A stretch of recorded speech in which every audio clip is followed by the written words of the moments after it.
తాకట్లో ఉన్న మీ బంగారాన్ని విడిపించి ఆ రోజు ఆన్లైన్ రేటుకి కొంటాం. Sharma gold company.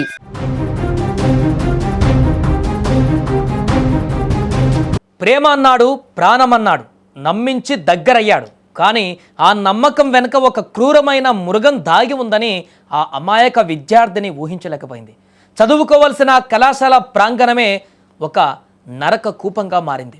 చాక్లెట్ ఇస్తే ఇష్టంగా తిన్న ఆ అమ్మాయికి అందులో మత్తుమందు కలిపి తన జీవితాన్ని బుగ్గిపాలు చేస్తాడని ఏమాత్రం ఊహించలేదు.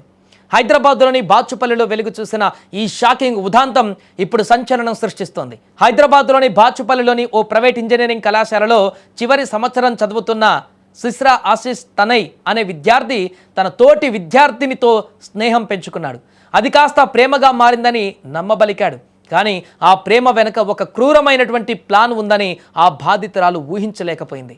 మాయ మాటలతో ఆమెను బుట్టలో వేసుకున్న ఆశీష్ తరగతి గదులు, హోటళ్లు, ఓయో రూమ్లకు తీసుకువెళ్లి ఆమెపై లైంగిక దాడికి పాల్పడ్డాడు. ఇక ఈ కేసులో అత్యంత భయంకరమైన విషయం ఏంటంటే నిందితుడు ఆశీష్ సాదాసీదా చాక్లెట్లు కాకుండా డార్క్ వెబ్ నుంచి తెప్పించినటువంటి మత్తు కలిగిన చాక్లెట్లను ఉపయోగించేవాడు. అవి గర్భ నిరోధక మాత్రలని చెప్పి ఆమెతో తినిపించేవాడు.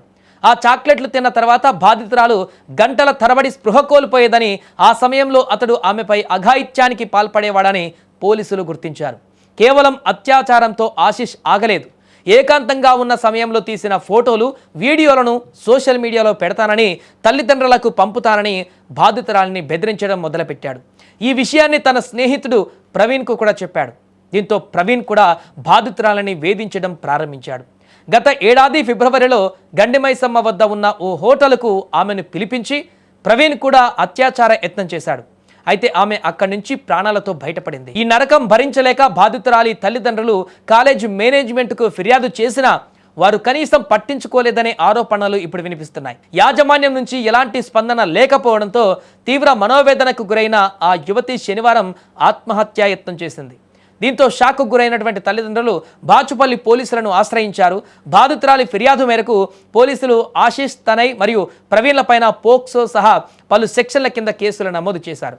ప్రస్తుతం పోలీసులు దర్యాప్తును ముమ్మరం చేశారు. నిందితులు ఎంతటి వారైనా కూడా వదిలిపెట్టేటువంటి ప్రసక్తే లేదంటూ కూడా స్పష్టం చేశారు. ఏదేమైనా కాలేజీకి వెళ్ళి చదువుకొని ఉన్నతమైనటువంటి ఉద్యోగం సాధించి ఉన్నత స్థానంలో ఉంటారనుకున్నటువంటి విద్యార్థులు ఈ రకంగా తప్పుదారులు వెళ్ళి యువతి ప్రాణాల మీదకి తీసుకురావడమే కాకుండా ఇంత పైశాచికత్వానికి పాల్పడ్డటువంటి ఈ యువకుల ఘటన ఇప్పుడు కాలేజీకి వెళ్తున్నటువంటి విద్యార్థులకు కూడా ఒక హెచ్చరికగా మారింది. తల్లిదండ్రులకు కూడా ఒక హెచ్చరికగా మారింది.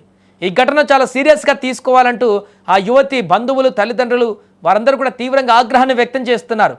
ఇలాంటి వ్యక్తులు ఉన్నంతకాలం విద్యార్థినులకు రక్షణ ఉండదు కాలేజీల్లో అంటూ కూడా ఆవేదన వ్యక్తం చేస్తున్నారు. దీని పట్ల చాలా కఠినంగా వ్యవహరించాలంటూ కూడా వారు డిమాండ్ చేస్తున్నారు.